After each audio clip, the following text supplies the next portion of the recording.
राम। जय श्री।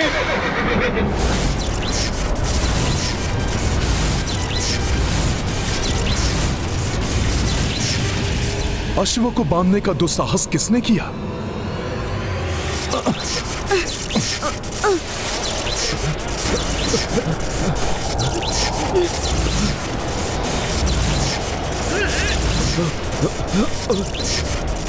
ये कैसे संभव है? जो हनुमान स्वयं महादेव के वार सह गए, जिन्हें ब्रह्मास्त्र, पाशुपतास्त्र और स्वयं महादेव की त्रिशूल न रोक सकी, वो एक साधारण डोर के बंधन में बंधकर रुक गए। ये कैसा बंधन है जिससे हनुमान जी भी मुक्त नहीं हो पा रहे?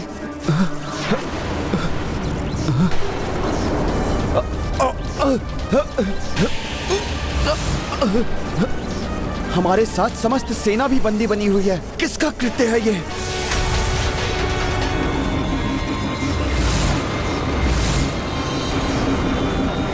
कुछ स्पष्ट नहीं दिखाई दे रहा है।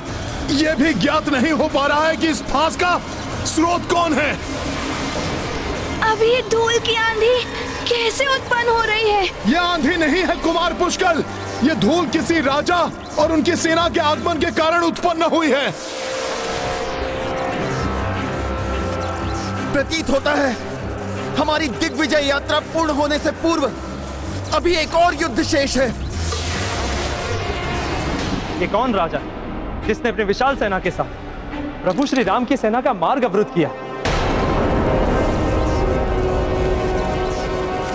कौन है आप जिन्होंने प्रभु श्री राम के अश्वमेध यज्ञ के अश्व को रोकने का दुस्साहस किया है? मैं हूँ महाराज सुरथ।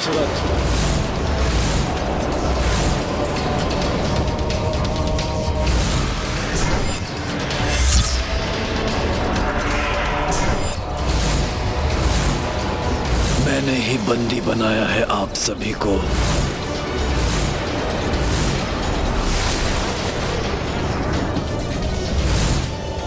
ये कैसे संभव है?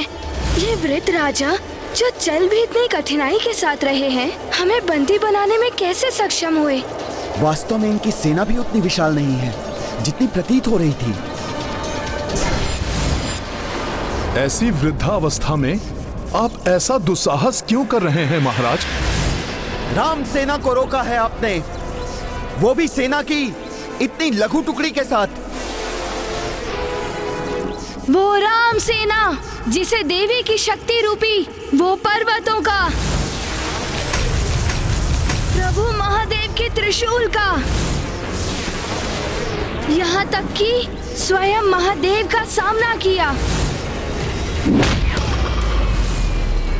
इस जगत में सबसे शक्तिशाली योद्धा हनुमान जी के साथ अनेक शूरवीरों से परिपूर्ण अत्यंत प्रतापी सेना है ये। इस सेना से युद्ध करेंगे आप? तुम भूल रहे हो बालक, जिस महाप्रतापी सेना का बखान कर रहे हो तुम, इस समय महापराक्रमी महावीर हनुमान सहित तुम्हारी पूरी सेना मेरे बंधन में है। ये आपकी शक्ति नहीं हो सकती, अवश्य किसी माया का प्रयोग कर रहे हैं आप। ये माया नहीं है बालक, ये शक्ति ही है। वही शक्ति जो आपकी पहचान है महाबली हनुमान, प्रभु श्री राम की भक्ति की शक्ति। जय श्री राम। अर्थात एक राम भक्त होकर आपने दूसरे राम भक्त को राम नाम की शक्ति से ही बंदी बना लिया। ऐसा क्यों किया आपने? आप सभी राम सेवकों को मैंने जो कष्ट दिया है उसके लिए मैं क्षमा प्रार्थी हूँ, किंतु विवश हूँ मैं। महाराज, कैसी विवशता? आप मुझे बताइए, संभव है प्रभु की दया से मैं आपकी कोई सहायता कर सकूं? मेरा ये जीवन ही मेरी विवशता है, जिसे सहस्त्रों वर्षों पूर्व से मैंने प्रभु श्री राम को समर्पित कर रखा है। तब से जब पृथ्वी पर प्रभु श्री राम का जन्म भी नहीं हुआ था। अत्यंत कठिन है आपके इस कथन पर विश्वास करना। हाँ महाराज, एक साधारण मनुष्य इतना दीर्घायु कैसे हो सकता है? मैं बताता हूँ। अनेकों सदियों पूर्व जब मैं राजा बना था, तो कर्म कांड यज्ञ आदि में व्यस्त रहने वाले दूसरे राजाओं के विपरीत मेरा पूरा जीवन काल प्रभु श्री राम की भक्ति और पूजा में लीन रहता था। कदाचित इसीलिए एक दिवस स्वयं यमराज मेरी परीक्षा लेने आ पहुंचे। जय श्री राम। राम श्री राम, राम श्री राम, राम राम राम, राम श्री राम, राम श्री राम, राम राम राम, राम श्री राम, राम श्री राम, राम श्री राम, राम श्री राम। राजन, आप अपनी राम भक्ति में अपने सभी कर्मकांड कैसे भूल सकते हैं, जो मनुष्य को अपने इंद्र पद और उससे भी ऊपर ब्रह्मा जी के स्थान तक पहुंचा सकते हैं? और आप कैसे राजा हैं जो मात्र राम भक्ति में डूबे हुए हैं? क्षमा करें मुनिवर, किंतु मुझे आपके मुनि होने पर संदेह है। कैसे मुनि हैं आप जो राम भक्ति के मर्म को नहीं जानते, ये भी नहीं जानते कि छिन जाता है इंद्र पद, कल्पांत में ब्रह्मा जी भी दूसरे हो जाते हैं, किंतु जिसके साथ राम भक्ति है उसका कभी पद नहीं छिनता। राम भक्त सदैव प्रभु चरणों में सदगति प्राप्त करता है। इसलिए मेरे लिए राम भक्ति सर्वोच्च थी, है और सदैव रहेगी।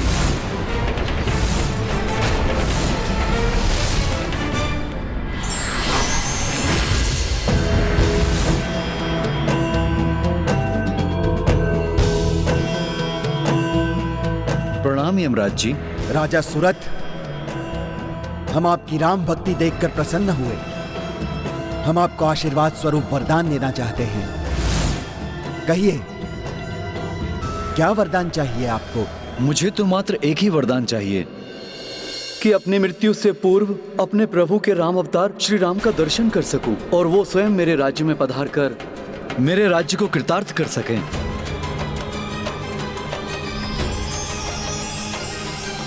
तथास्तु।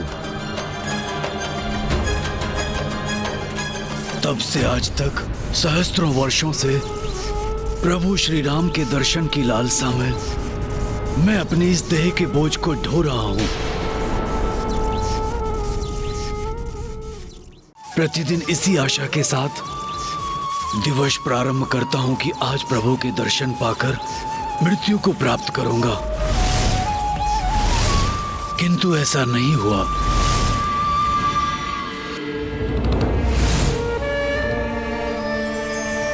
जय श्री राम। कई वर्ष बीत गए।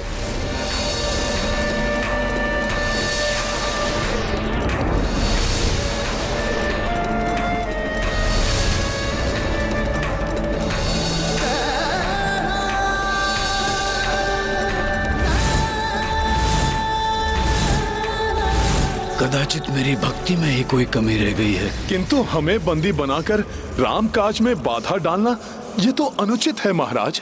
अनुचित है तो भी अब मैं कुछ करने में असमर्थ हूँ। अब ये राम नाम का बंधन तो प्रभु श्री राम के स्पर्श से ही खुलेगा।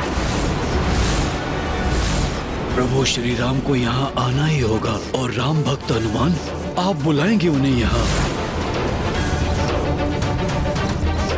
प्रतीक्षा करते करते क्लांत हो गया हूँ मैं।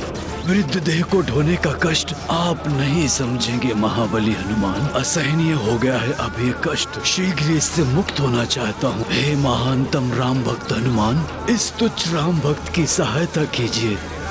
आप ही मेरे वरदान को मेरा अभिशाप बनने से रोक सकते हैं। जो यहाँ है वो छाया राम है। हाँ हनुमान, ये तुम्हारे प्रभु की प्रति छाया है।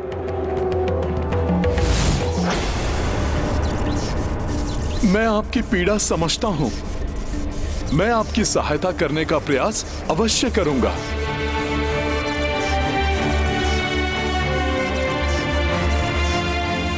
हे प्रभु, भक्तों के दुख और पीड़ा को समझने वाले, हे अष्ट सिद्धियों के स्वामी और नव निधियों के ज्ञाता, यदि पूर्व के समान बिना यज्ञ में विघ्न डाले, यदि संभव है तो अपने इस भक्त को अपने दर्शन सुख प्रदान करें प्रभु।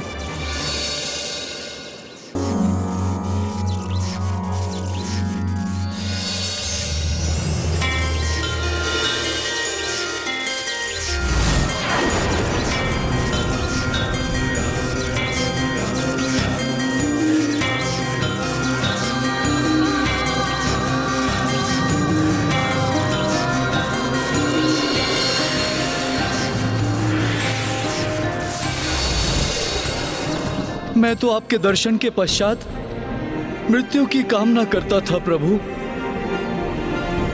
ये युवावस्था कैसे प्राप्त हो गई? प्रभु के दर्शन पाकर तो मूर्छित में भी प्राण आ जाते हैं राजन। फिर आपके प्राणों को कोई क्षति कैसे पहुंच सकती थी भला? आप जैसे भक्त के बिना राम राज्य कैसे संभव है राजन? राम राज्य के प्रचार के लिए अभी आपको और जीवित रहना है।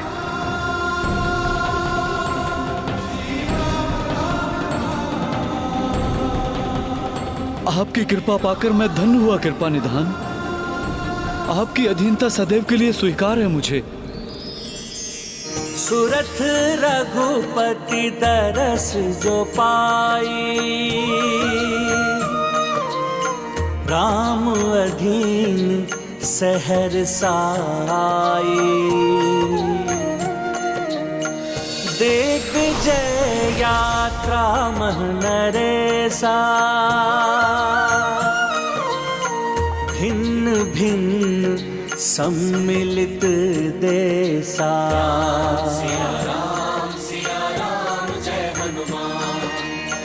अवध चले सब अश्व सहिता, पावक यज्ञ प्रचंड प्रजलिता।